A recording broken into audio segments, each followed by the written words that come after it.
Good evening, and welcome to My Mom Talks to Dead People.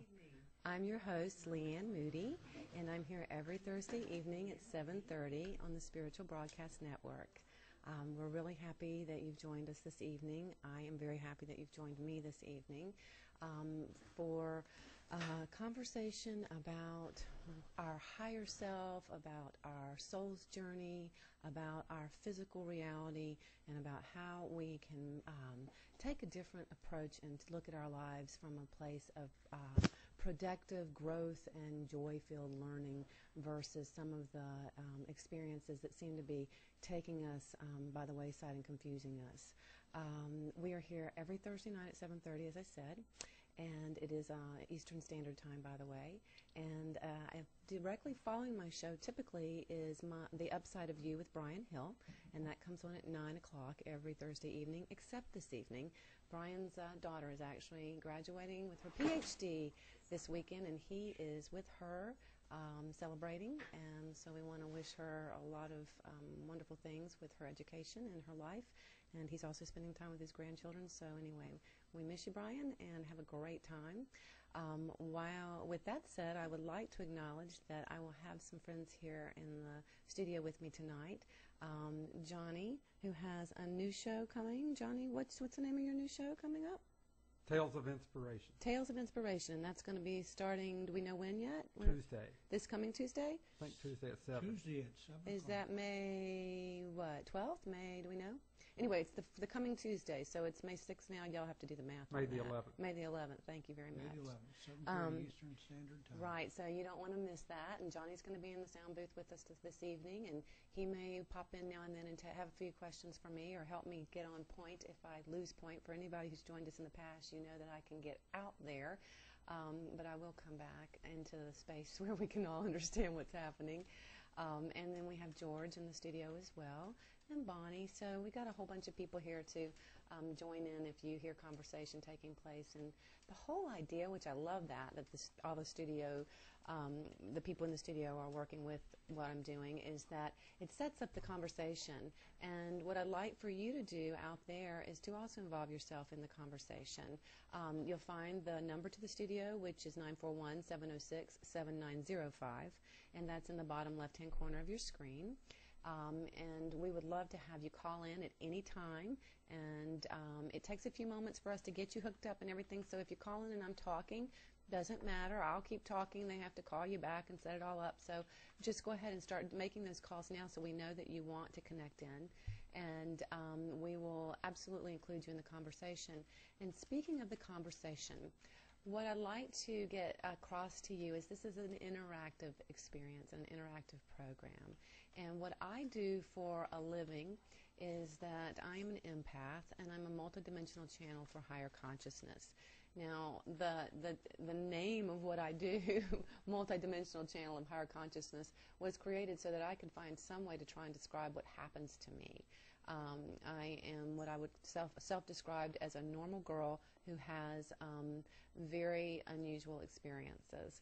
And I'm a human being in a human body who remembers not having a body, and has actually felt at times, many times in my life, that it was easier to be in the non-physical than in the physical, so I have wanted to avoid the physicality at certain times in my life, and I've been having to learn on my journey how to stay in my body, how to ground my energy, and therefore how to use my gifts and abilities at a much higher vibration. Now, you'll find that I will use myself as a canvas, and I tell stories about what has happened to me, basically because that I'm an experiential learner. So my point in doing that is that hopefully you will recognize yourself and some of your own questions and some of your own actual experiences in the things that I'm talking about, and that you will find some real comfort or joy in calling here and talking with me and talking with all of us as we all join in about those experiences.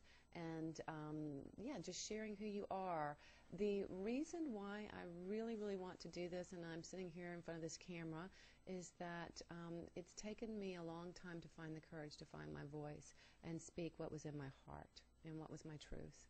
And I am now at a place, and I said this a couple of years ago to friends before I created the live show of My Mom Talks to Dead People, and it was, I felt like I was just going to, that I was getting more and more depressed not doing what I came here to do, which was express my memory of what God is, or that universal flow. And I just want to put it out there to you. I know there's some that will be offended and some that would not consider using a different word at all, but I will use the God term loosely now and then. I am not religious. I'll be very honest with you about that. I find that our source, our flow, our experiences, everything that is in our existence is best defined as God for me. So, and I've taught yoga for 15 years, and I would call yoga union of self with God, whatever you know that to be. And that's how I teach, actually. I also tell people to take what they need from my classes and to leave the rest behind, because it's simply your journey, and all that I am hoping you will do is to start to claim that in new levels and new ways. So with that said, I want to take a step back for a minute and just also point out that I do higher self-communication. So, and I know I'm making it sound very general, like la la la, whatever. There are a lot of people, a lot of beings, a lot of people who know that they are light workers, or they identify themselves in some format like that. There are a lot of people who are extremely empathic, extremely psychic, extremely intuitive, who have gifts and information inherent in them that they've never even acknowledged or were aware that they were using. There are beings who have that same information and are aware of it and would never share it because they don't feel safe in the environment that we live in this day and age to share it, because they would be ridiculed, and that they have the sense that people would actually be aggressively opposed to them. And one of the reasons why I'm doing this is that I've gone through those same feelings myself, and the voice inside my head keeps smiling and saying, do it anyway. Do it anyway, do it anyway, do it anyway. So I stand before you now, doing it anyway.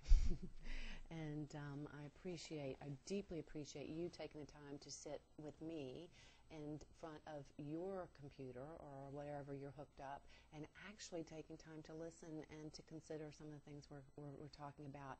And if you have something to add, not only do you have a question or you want to do a little bit of a mini session with me, but if you have something to add that enhances what we're talking about or can teach me, oh my goodness, please call, because I in no way think that I know everything. In fact, I am on a constant journey of learning, and my learning is through experiential learning. I've had a lot of things happen to me that I didn't find in books. I didn't read them in books. They happened, and then later I was shown what was going on. These shows are archived.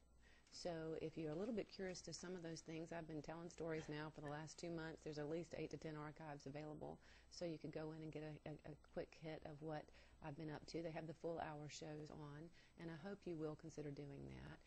And I hope you will also recognize that I was brand new at this, and I am still learning a lot. So a year from now, I may look back and go, oh my word, but won't I be lucky if I think that. So I will hopefully be standing in a different place. Right now, I'm pretty happy to be right here. All right. Anything I'm forgetting before I get going on the topic here? Sounds to me like you're doing great. Okay. Oh, I want to make sure that y'all know, too, if you want to reach me outside of the show, you can go to, obviously, the Spiritual Broadcast Network, but you also can reach me at my own private website, which is www.LeeAnneMoody.com, and that's LeeAnneMoody.com. It's also in the chat room now.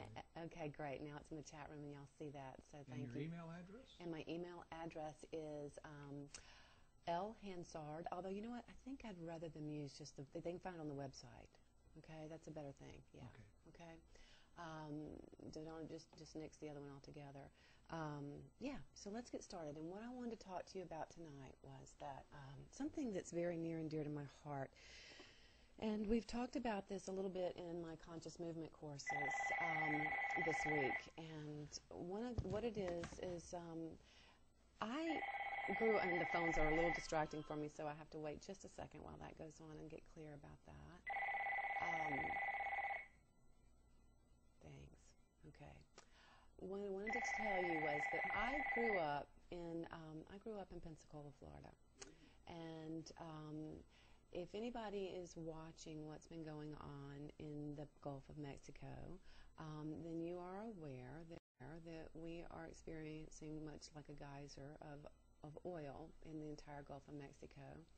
And I realize that there are catastrophic conditions going on across our planet where people have been suffering. So I just in no way am negating their importance. I just want to focus on this one thing because it was so personal to me and it makes a point.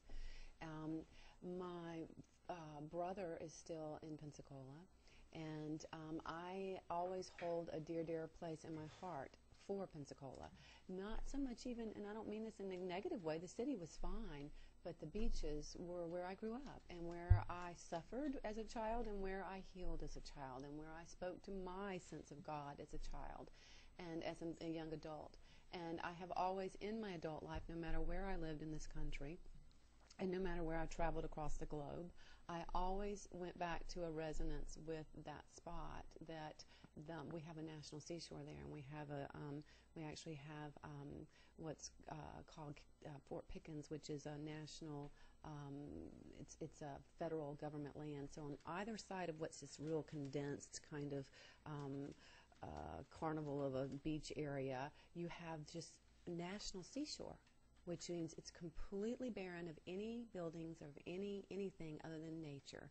And you have the white quartz sands of the Gulf of Mexico and water, and that's it. And you can go for miles and miles and miles and miles and be on those beaches.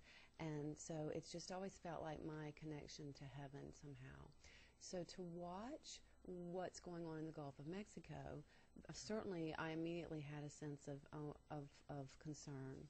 And then and I try to stay away from the television to a large degree because of the vibrational energy that it brings up within us. In fact, there are a lot of people who don't watch any TV or watch any news information for the simple fact that it can't then shift their own vibration from staying in a higher space or a non-stress space. And that's a very good thing, by the way. And I went for probably 8 years of my life without doing that. I do watch a little more of it now because I do have high schoolers and kids in high school, and just information is there, and we've gotten a little lazy about that. And so I'm very aware of the oil going on, of the situation. Take that and then look at or consider that the other night, let's see, last Wednesday or Thursday I flew out and went to the mountains to visit my friend David, who I grew up with in Pensacola. And on the ride up, my brother called from Pensacola. And my brother is a love. He is an executive. He makes a very nice living. He's a commercial cobia fisherman. He lives in Pensacola because he adores those beaches. And he called when I just gotten off the flight, and we were driving up the mountains, and he called, and he called, and he texted, and he called, and he was absolutely freaking out about this oil spill. That's what I'm calling it. We know it's much more than an oil spill. And he was just insane about it, and I don't mean that from a disrespectful place. He was extremely distressed, and I can understand why. David and I, on the other hand, were driving and watching these texts and these things coming in, and these phone calls and talking to him, and we were trying to remain calm, simply because my friend David works for CNN, and he sees it 24/7. And his drive to the mountains is purposely where he checks out of that, and he purposely doesn't have phones or televisions or any of that up in the mountains for the weekend, or he says he couldn't function in the planet. It's too intense for him. So we are trying to figure out how to handle this conversation with my brother. And as the time went on, we did a little bit of maintenance on that, and then we got off the phone, and we talked about it briefly a few times over the weekend because we were both thinking about it, and we were both worrying about it. And I was trying to get right in my head about this and what I know to be true, and I do know a lot of things that are to be true. I call it, you have beliefs and you have knowing, and there are things that I actually know. And they're my knowing, my truths, and they're not belief-based. And others are my belief-based ideas. And we'll get back to that.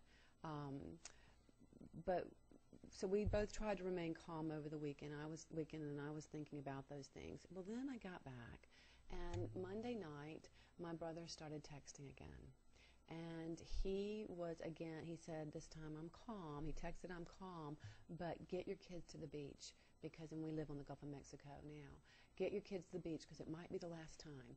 And so, and I just texting back and forth with him going, I understand, and I was trying to comfort him and also trying not to get upset.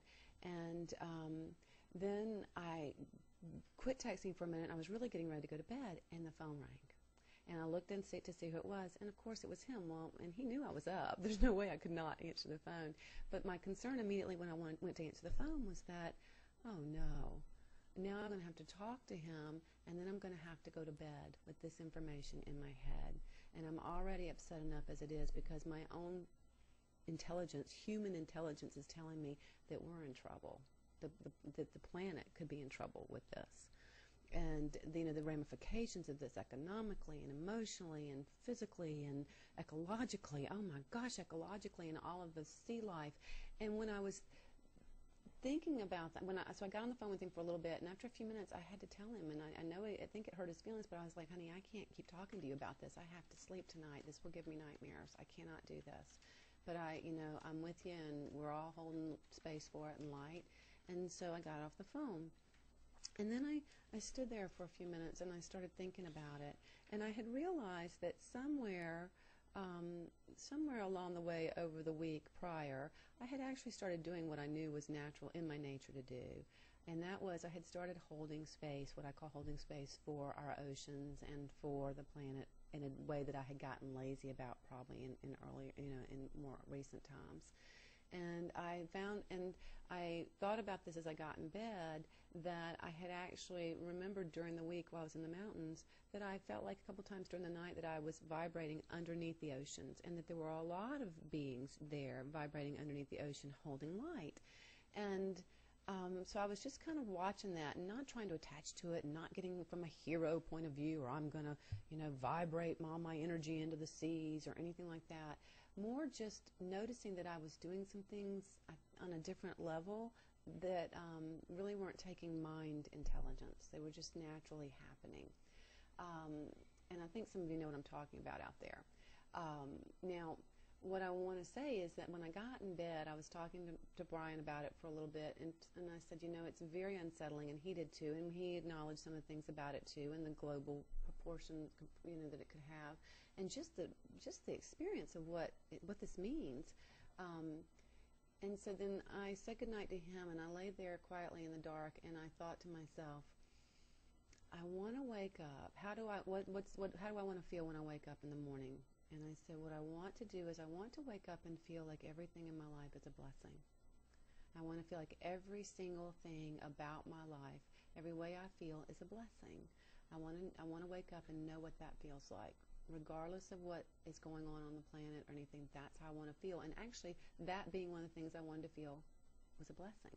But I didn't say that. I just said I want to know what it feels like to have everything in my life wake up and feel like it's a blessing. So I went to sleep, and I slept like a baby, which was rare because we'd had the full moon last week, and I've been traveling in different beds, and sometimes I don't sleep well because I have a mind that goes 90 to nothing.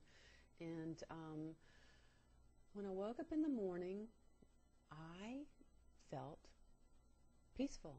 I felt really, really at peace. And I remember as I awakened, looking around my room and seeing the light coming in and noticing that Brian was lying there sleeping quietly and I was quiet. I felt very much in my own body, not connected or disconnected from him, but just very much in my own experience. And I had that moment where I was like, wow, thank you. I was actually saying thank you. And then I realized, wow, I feel like right now every single thing in my life is a blessing. And I was smiling to myself going, oh, it worked. Which I know, but I was acknowledging that it worked, that I had planted that information into my psyche and into my consciousness. And then I lay there for a few minutes, and I was like, okay, I was laying there long enough to start thinking about the world at large, and in came this oil thing again. And I kept it at bay for a few minutes, watching the experience I was having around it, because I knew that there was an edge to it from my psyche. So I got out of bed and I started thinking about this oil thing. And then I started thinking about my astrology. And I asked to be guided through my thoughts on this, which happens a lot when I'm moving around the house in my own quiet space. And I started thinking about something that I understood about astrology. And what had happened was, Brian had read my chart like 5 years ago, and that's the first time I really started to understand the astrology, and that this is really a blueprint for my physical life, and that I actually was the author of this blueprint, the architect of this blueprint. And with that, I had to come to the blueprint, the architect of this blueprint. And with that, I had to come to realize over the past several years with my healing work was that my soul has its own blueprint. And my higher self, which we've talked about on this show before, my higher self has a blueprint that goes with my physical essence. So it's kind of like it goes in layers. So there's the physical body, and then there's the higher self and the soul, okay? And then it goes out bigger, and yes, everything's got, divine order is in everything. But I want to look at this more on a scale where our minds can grasp this. And I started thinking that I knew that over the years, because I understand that I wrote the blueprint for my physical experience. In other words, my astrological chart shows all of the various things that I perceived as abuse throughout my life, okay?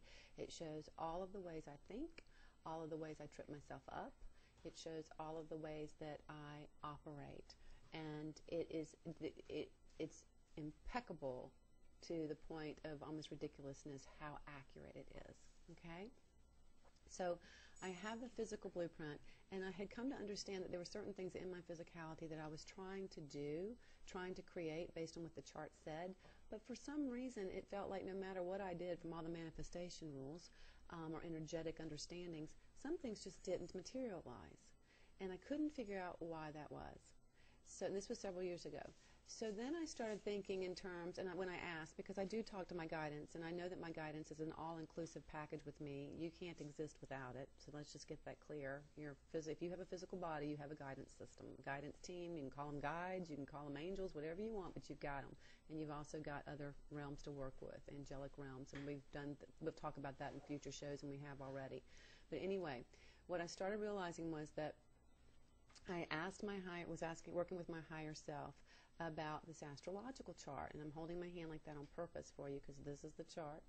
I asked about this astrological chart that it had what were squares on it, and it has triangles. And anyone that knows astrology, I can slaughter this, but I'll do my best.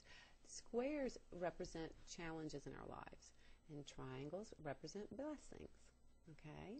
Now, what I've got is, and I want to back this up, when I said a higher self has its own blueprint, okay? And what I had come to understand was that sometimes the things I was asking for on the physical level without understanding and not having my chart there were not in accordance with what my soul actually wanted for me to do when I came into my body.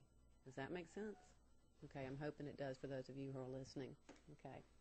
Anyway, when I acknowledged that, I realized that I wanted to bring my higher self into alignment with my physical body, okay?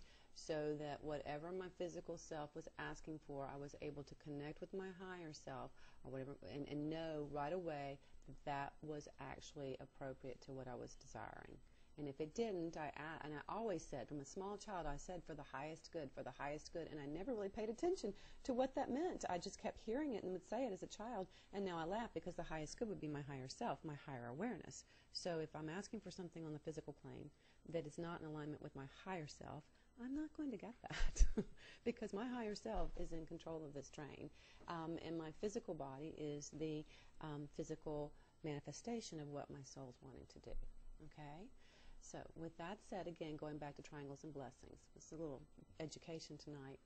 One of the things we've talked about in my conscious movement course is that, and for a lot of you, you may already know this, and I deeply appreciate your understanding and awareness of it, but there's some who don't, is that the symbol of the triangle would be the symbol of what we would call Godhead, okay?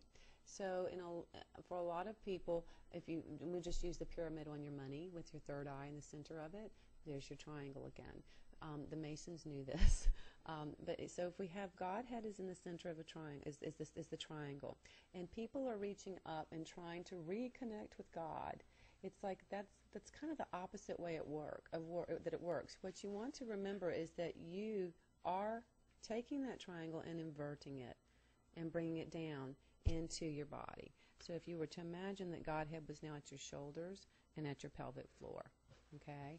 then you can, the idea of flipping the triangle over and inverting it and bringing it into your vessel would mean connecting with God. Okay, so when I saw the symbology, in astrology, which I didn't know, and I've been teaching this other part for a long time, the triangles were blessings all over the chart, and the squares were challenges. Brian knows this. Brian reads the chart like someone who reads Morse code. I mean, his brain just absorbs it and understands it and, breaks it apart and calculates it and figures it out. Well, my brain doesn't do that. I'm like, now what's that mean again? But I got the triangles and squares. And one of the things he said to me was that he would refer to the triangles as blessings and the squares as challenges. Okay? Now, I would look at those and I would think, finally, about 2 years ago, I got real serious about this triangle square business, okay? Because I know where the squares are on my chart, and I know what they mean, and I know what they're doing. And I had come through enough experiences that I won't even go into tonight, but I had some personal experiences on a very spiritual, more galactic kind of plane out of this dimension where I asked to turn a square into a triangle. In other words, what I did was sit back and say, okay, I know for a fact that a fear-based reality is not real, okay? I don't believe in, nor do I succumb to a fear-based reality, even though I have experienced a lot of fear in my life. I understand that's how I came to learn. I understand that's what the part about being in my body was about. I understand that grounding my energy is important and was important because that's when the fear goes away. When I connect in and I remember that I'm with God, then I can feel that, okay? Now, so I have these squares, and I'm looking at them, and I'm going, okay, the squares were represented to me as challenges. So the squares brought up fear in me that, okay, this is something where I'm just going to get my butt kicked for my whole life because I have, Neptune squaring my sun and squaring this and squaring that. So I started to see it as something like a punishment, the square, or something, that I had to constantly have on my back. And what I said was, that just doesn't make any sense, because if I know that fear-based reality is something we create here on this planet, and it's not really what we're about or what we're capable of at all, we're not operating nearly on all cylinders, on nearly any of the cylinders we have. If fear-based reality is not real, then, okay, squares are challenges. If I'm of a higher intelligence, and I know that because I communicate with it constantly, I am 24/7 in communication with my higher self. I don't look at you and not see you as a person and you as a higher self. And I always, even if you're acting out, my higher self is talking to your higher self saying, why is she doing that? Why is he doing that? And we talk, and I'm not making it up. It's like I hear you and you hear me, and we do it telepathically, and you show me, and that's how I help you work through it. I'm not making it up. It just happens. So if I know that that's true, and I know some of the other things that have happened are real, how is it that I'm letting an astrological chart make me feel like there's certain things that are not, that I'm never going to be able to heal because they're just on my chart? And I was like, well, that's not true. And Brian's never said that was true. This was just how I received it. So I thought, I'm going to flip it over because I'm a higher self. And my higher self my higher intelligence would have never created a chart or a journey that wasn't about me learning on earth as it is in heaven. And that's the theme I use for it. I am not religious, but I did learn that term in a religious state, and I apologize if it offends anyone, but that's the best way for me to communicate, bringing non-physical awareness that I came from of the whole and unity, and we're all one, into the duality of physical form, and then reconnecting it to the whole again, and the journey that we're on to evolve our consciousness. That's how it's done, okay? Now, so I take the square and I go, the square brings up fear on my astrological chart because it's a challenge, and I go, my higher self put it there. I put it there from a higher intelligence because I wanted to learn how to make it into a triangle, okay, a blessing. And then I started laughing. This all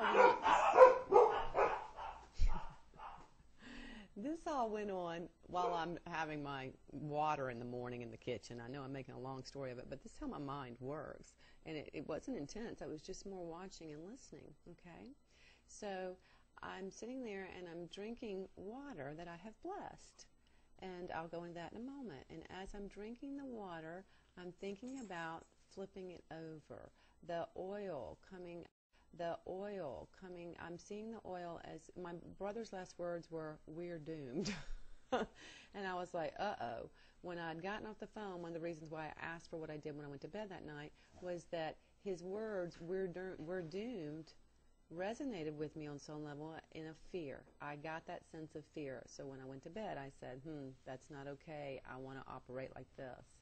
And so now here I am drinking the water and going through all these processes in my head, being shown this, and I'm drinking the water that I have blessed, that I keep on my counter, and I do bless the water.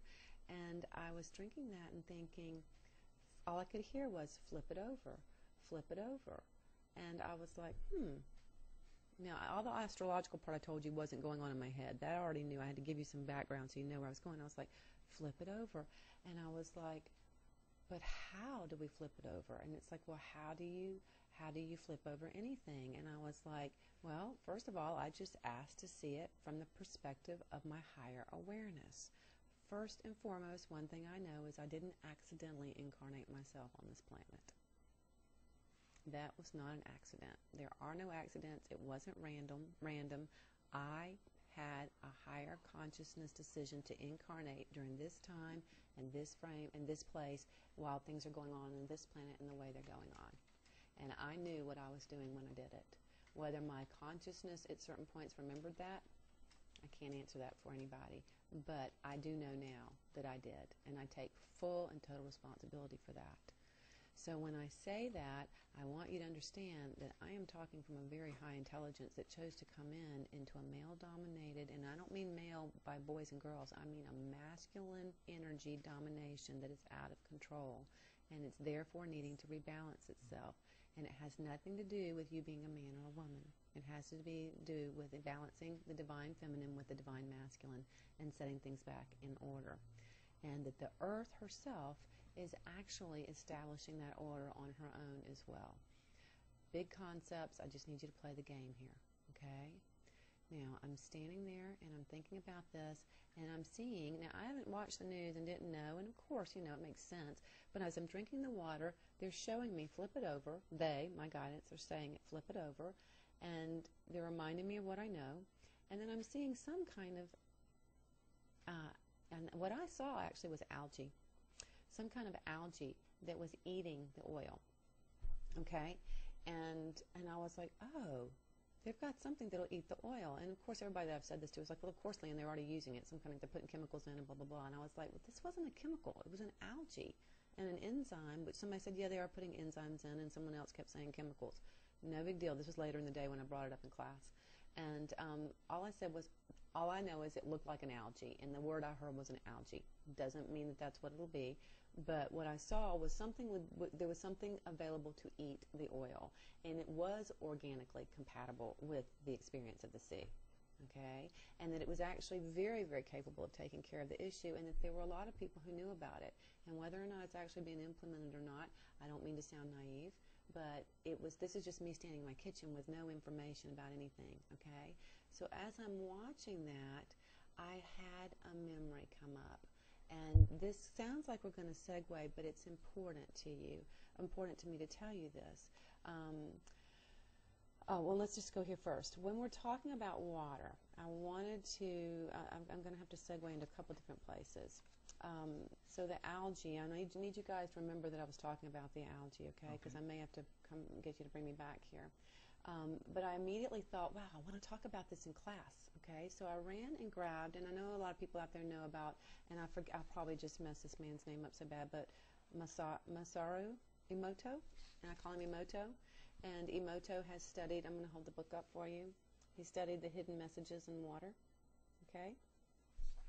And he's got many books, not just this one, and many, there's music and all of that kind of thing. But what I went and found the book because I thought, oh, I'm going to talk about this in class this morning, and that was on Tuesday morning. And so I grabbed the book, and I opened it right to the last chapter, which I thought was kind of fascinating. And it says, "A smile that fills the world." And I'm just going to read it to you for a minute as we move on.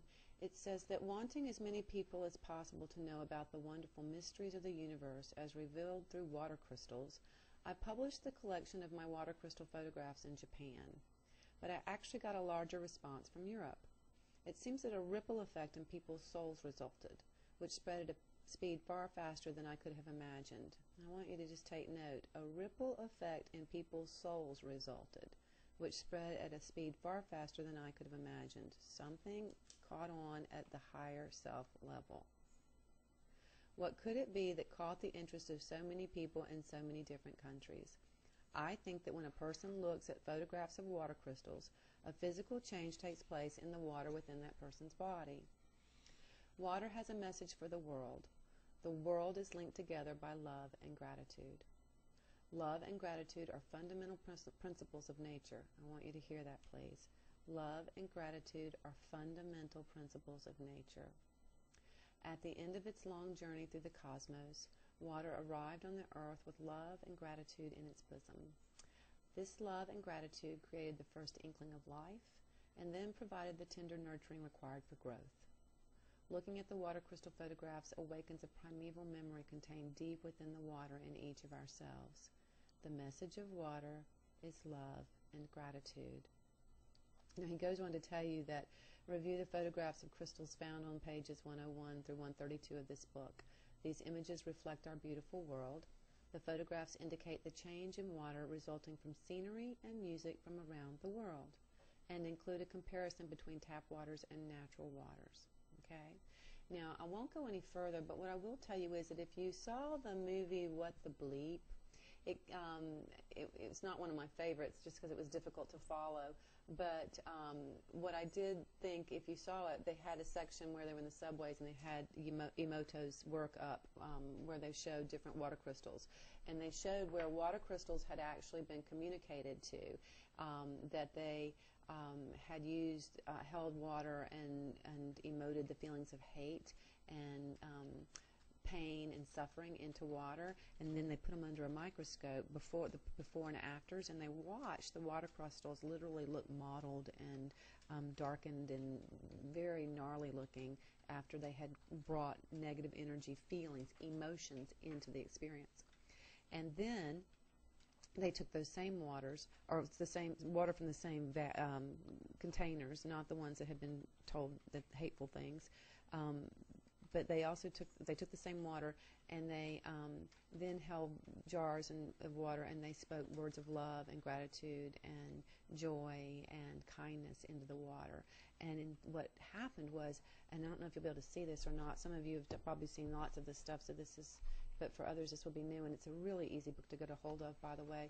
What they found was that water would come out looking similar to, if I can put this up on the screen, can you see that? To this, which looks like a beautiful snowflake, okay?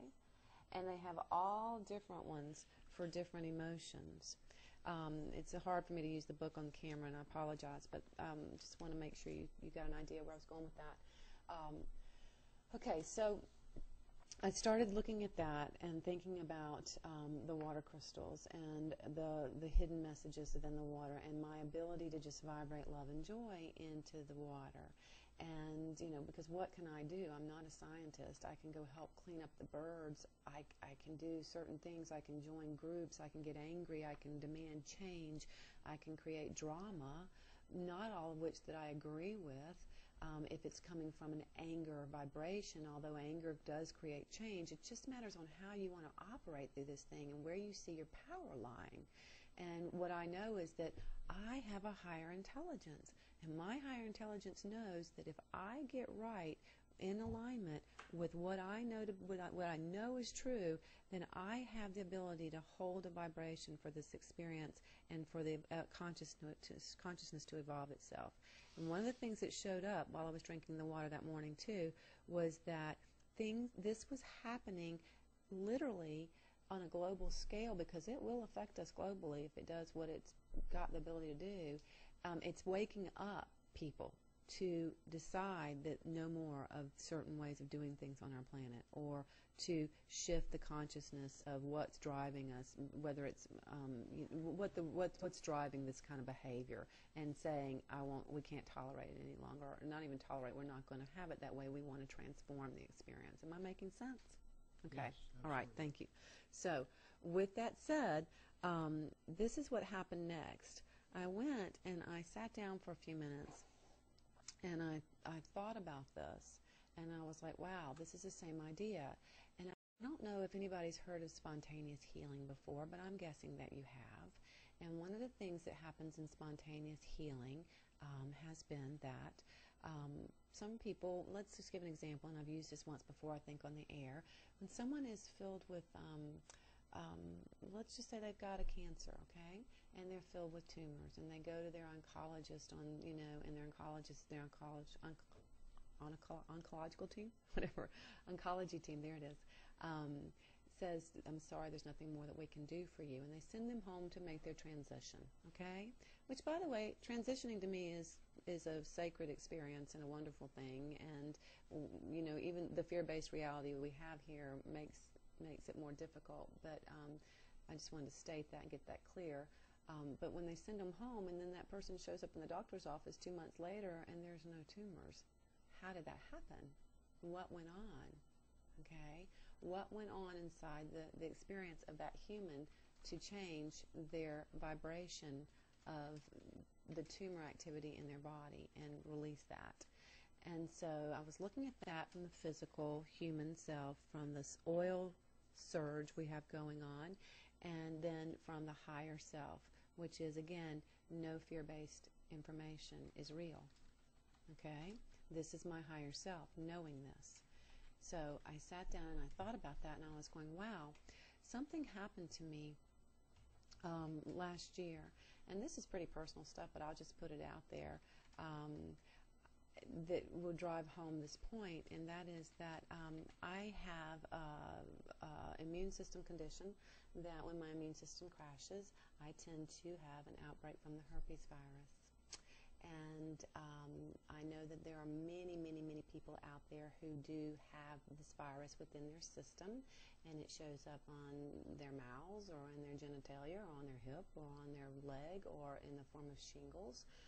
It's a condition that is running within a lot of the systems of the human body. And my particular condition has really distressed me over the years because I've done what I can... The dogs are interested. I have done what I consider to be numerous, multitude of work around, releasing this virus from my vessel and evolving my vessel to the place where the virus no longer is housed in my cellular DNA. Now, I've done everything from the younger age where I was aware to medications to maintenance it. And it's not that it's something that happens a lot, but it's something that really disturbs me. It just bothers me. And I knew that there were belief systems and shame issues and all that around that. We live in a very surface environment where people are looking at each other, and it's very fascinating how we operate here. But my point is this, that I had gone to work with healers to release it. I had gone to work with people who did energetic releasing. I've held vials with the virus in it. I have been hooked up to biofeedback in it. I have, gone in and found any of the issues that were connected to it. And yet, over the years, I still continued to get what I would call eruptions of the virus. And when I would get under stress. Well, last year one of these happened, and I was just going through a really immune system drop that frustrated me because I felt it coming and I knew what was happening next. So I called a friend of mine who does work like I do, and she's a very gifted healer and someone I trust completely. And she came over to the house, and she and I had a little talk, and I just said, I would like to know what is going on. And so when I was lying on the table, she begins, and we have to laugh, we sometimes crack up if people were there, but she did a lot of reconnective work, energy work around me, not necessarily Reiki, by the way. It was her own. It's another form of energetic work, and she works with very, very different dimensions and all kinds of dimensional energies to bring them in. Which, by the way, whenever she starts doing that, I know right away that I start to feel completely a lot of relief and relaxed, like I'm connecting back into the mothership somehow, whatever that is. And it feels very, very calm and peaceful, and so my memory just opens up. I'm like, okay, I'm clear that I'm in the place I know to be, and it's like all my mental dramas and emotional dramas of the earth plane are released, and I'm laying there on the table, and it's almost like I've just got a microphone and my guidance is talking to me. And she starts talking to me about some of the things that they've cleared up. And I was like, yes, I could feel that. I could feel you. I could feel that in my belly, you know. And she's not touching me. She's standing across the room. And by the way, she's a doctor of Oriental medicine. She's an acupuncturist, but she doesn't need the needles. She uses the needles to help people feel more comfortable with it, but she doesn't need them. And she says to me, she comes over after a little while, and I'm in this state now of very clear awareness, but I'm also exceptionally relaxed. So I would call it energetically, I'm very fat. And that's what I call it. I'm just like a Pillsbury Doughboy. I'm fat, and I am in this beautiful womb of awareness and feel very peaceful. And then she comes and she stands at the back of my head, and she says, LeeAnne. And her voice is different because she is channeling this experience, and I am as well, and my voice will change sometimes when I'm working with it. And she says, LeeAnne, do you know what the herpes virus looks like under a microscope? And I said, and she's quietly talking at the top of my head. I'm lying on a massage table. And I said, no. And she said, oh, we wish you could see it. And I said, why? And she said, it's a beautiful constellation of cells. She said, it makes one of the more beautiful constellations of cells, compilations of cells. And I said, really? And they said, yes. And we'd like to ask you if you would take a moment to remember why you gave yourself this gift. And I said, okay, hold on a minute. Let my brain wrap around that. And they said, oh, it doesn't take that much time. You know how to do this. And I said, yeah, but I'm trying. I just want to let my brain have a moment with it. And they started laughing. And when she started laughing, she said, okay, can you tell us now? Because you knew all along you were going to choose this particular route. Why did you choose this? And I didn't have, I'm telling you the truth here, I did not have a moment's thought about it. It came right out of my mouth. I said, because it was the only way it would make me stay in my body. And she said, what? She said, this woman said, what? And I said, it makes me stay in my body. And I had to laugh because on the human self, I was like, wow, that's the truth. I knew it, but it was like a different aspect of me answered it, that I stay, it keeps me in my body. And what you don't know about me, maybe you do, is astrologically, my entire chart is Aquarius. I have every planet in Aquarius. Aquarius is not a physical earth plane. It's an air sign. And the only thing I have tethering me, I literally have a tether, which is a moon in Capricorn, which ties me to a mountain.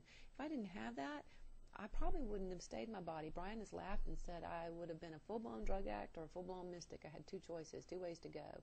And it's been amazing that the information has come to me throughout my life that kept me from going one direction, but I absolutely went in the other. Either way, I was going to trip the light. Fantastic. That's the joke at our house. But what made complete sense was that whenever my body, my immune system feels that crash, and I have to now pay attention to something that is uncomfortable in my vessel and deal with my emotional drama around it, because we live in a society that's all freaked out about something we all have. I'm sorry, you can tell my little cynicism comes in there. Anyway, it has all these belief systems attached to it that are so absolutely inappropriate and not true. And I have to go in and deal with that issue. And it just was so frustrating inside of me. And so when they said, you know, why did you give that? And I was like, why did you do that? And I said, well, it keeps me in my body. I started laughing when I recognized the intelligence of that, because that's the truth. Whenever I'm getting too ungrounded, I get emotional. The drama starts up because I'm not grounding myself, and I'm very intuitive and very empathic, so I'm feeling everybody else's stuff, and I'm losing my boundaries, and I'm not finding my own self in all of this, because I have a gift that makes me intuitive, and I can help people with their own, and that same gift can just suck me down the toilet. Okay? So I have to always stay in that balance. Well, of course it puts me back in my body. So I found that fascinating right away. That higher intelligence went right there and said that. My own higher intelligence answered it. And then they said, we'd like to make a suggestion to you. And I said, okay. and they said, oh, by the way, before they made the suggestion, they said to me, and I can't remember how it was said, and I apologize, and I'm just throwing this out here raw and organically to you, but it's important that I try to get the information out. They said to me that all of the various things on our planet, this makes me want to weep sometimes, all of the various things on our planet that we are finding we are so distressed about, all the different levels of pollutants and the various areas of concern about our ecological experience on the planet, cesspool kind of ideas, that actually our higher intelligence knows what to do with that. Knows what to do with that, and that one of the reasons why those things are happening is that we will evolve ourselves and learn to clean it up and change the way we operate and express on our planet, and she will change and express differently as well, the planet. And so they said actually what we all see as a detriment are all our gifts. We have to be able to flip the whole thing over. And it was expressed so beautifully and so eloquently through her. And now I feel like I'm kind of chopping it up. But it just resonated. Everything they were saying, that she was saying, it was so simple. My whole body, my chest, my throat, my whole energy was just like, oh my God, I get it. I totally get it. I remember this. It was like being in the first grade and remembering your ABCs, except for this was information that didn't make sense, but I felt like I was sitting in the first grade class where I already knew all this stuff. And everything in me felt relief. I just felt so much relief. So once they had said that, they went back to me and they said, now, we would like you to consider naming this so-called virus that you carry in your body. Given the opportunity to do so, which you're being given, what would you name it? And I started laughing. I said, I'd call her Joy. And I'm laying there in my own, I said, I'd call her Joy. La la la, I'd call her Joy. And I remember laughing because when I said that, my whole body felt like this whole incredible shiver of gratitude go through it. I can't explain it. It was like euphoria going from head to toe, just vibrating through my body. And so we settled me back down and cleared, ended the session and did all the stuff we do to close up my energy field. And we were done. And the doctor left, and I had to go pick my son up at the ball fields. So I got in the car, and I'm driving down this road in our town, and I got to almost a major intersection about 10 minutes from my house, and I remember thinking I was going to bust at the seams. I was so happy, so euphoric, so joyful that I had herpes that I wanted to jump out of the car and hold a sign up and scream at everybody that I was the luckiest girl in the whole world. I have herpes.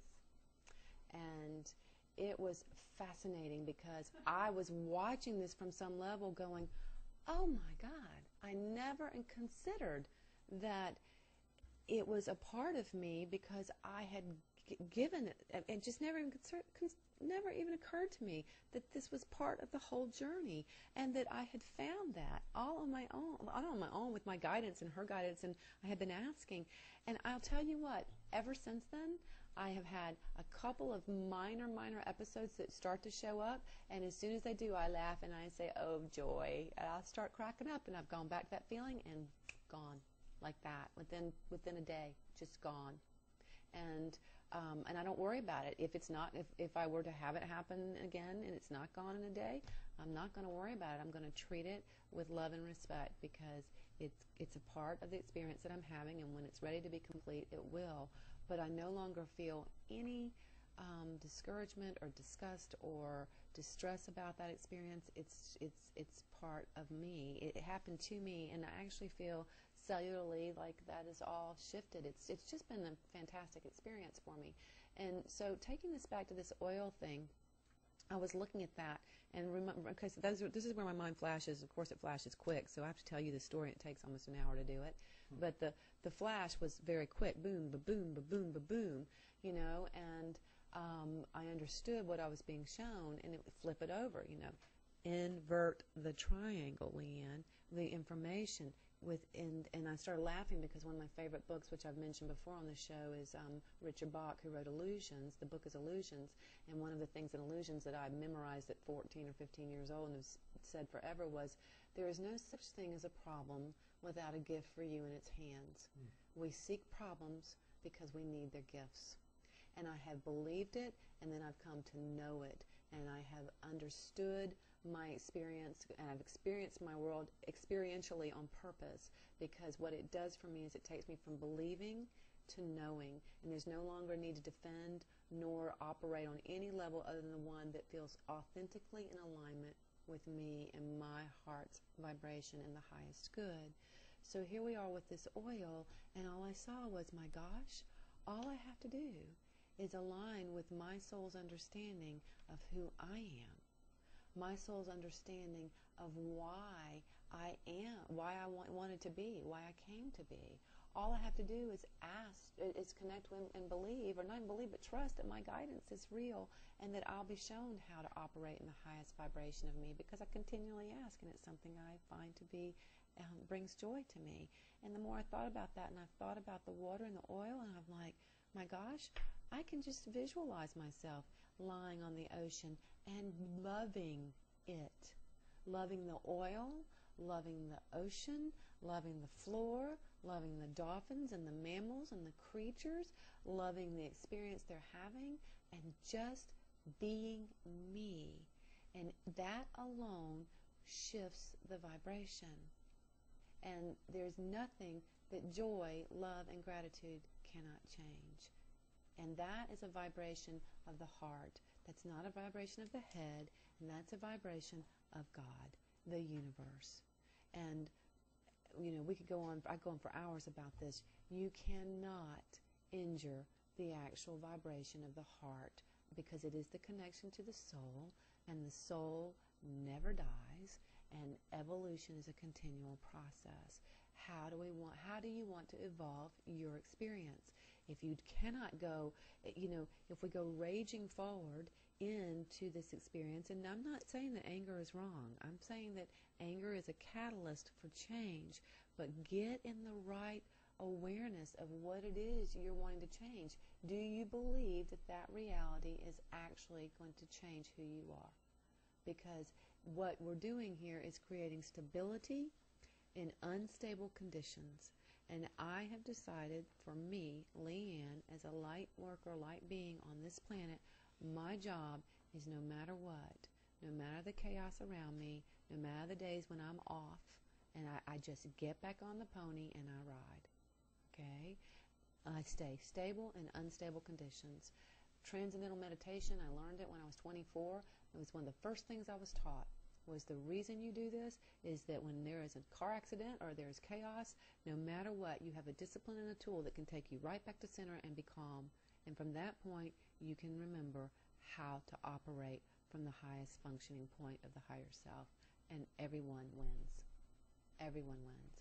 So I'm not sure, you know, how to bring that into completion for y'all tonight, except that I thought it was a really incredible understanding that came to me, and I have felt, you know, my joy for joy that lives in my body.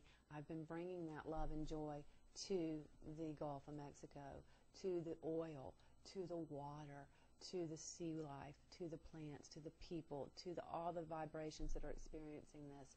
And I just keep showing up as a being of light and holding that space. I'll tell you what, LeeAnne, that really connected up something that I've been working with for quite a long time. I've known for several years that my job, the thing that I must do, my purpose, is to do everything it takes to bring myself into joy. Right. And in doing that, I bring that vibration. Right. And one of the things that we get a little bit off track with being light workers, or people who are seeking, is that we get so doggone serious. We are so serious about this. And I am one of those people too. And it's like, no, no, no. Play the game. Use your ability to fantasize. Use your ability to create. If you don't believe in angels, nobody's asking you to believe in angels, but we are asking you to play the game. And what would it be like if there were some? Okay? And if you don't believe in the fairy realm, nobody's asking you to believe in the fairy realm. But wouldn't it be fun if that was true? Okay? If you don't believe that we have the ability to change this, well, that's all well and good, but what if you could use your imagination and see how it would look if it just did? It miraculously shifted. Okay? How would that feel? Or that we came out of this with so much more than what we went into it with? And how would it feel if you could just gush that love out to everybody? Okay. I'm being told I got about 20 seconds to be quiet. So thank you for listening tonight, and I look forward to talking to you again next Thursday at 7:30 on My Mom Talks to Dead People. I'm LeeAnne Moody, and you can reach me at www.leeannemoody.com. I so appreciate your time and your awareness this evening. Have a blessed night. Thank you.